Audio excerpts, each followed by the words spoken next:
cahyaning bulan rajang pucuk ing cemara angin kang teko sasat gawa kenting tresno banyu bengawan sinar cahyaning bulan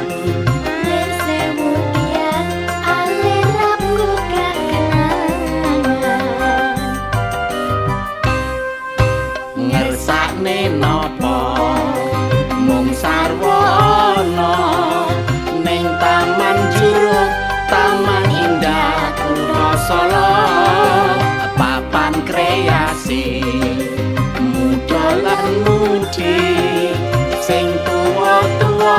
welinge aja nganti lali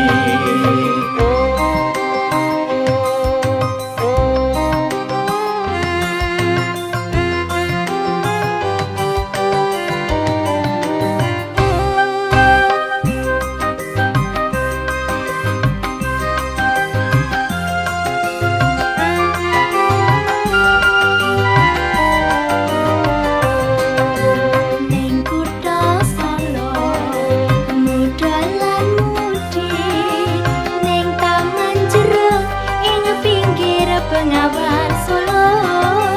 muda lan mudi awan lan bengi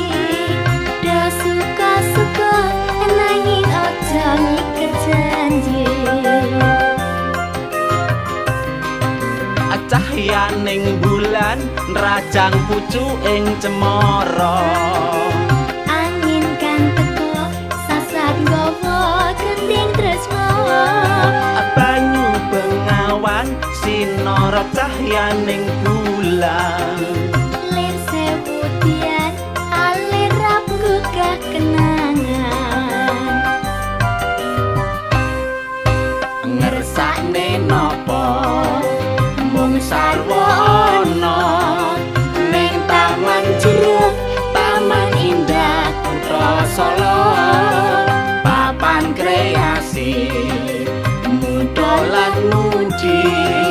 sing tuwa-tuwa welinge aja nganti lali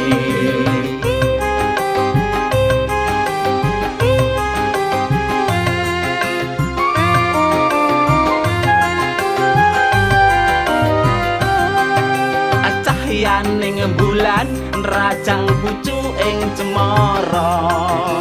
angin kang teko sasar gawa kending tresno banyu bengawan sinar cahyaning bulan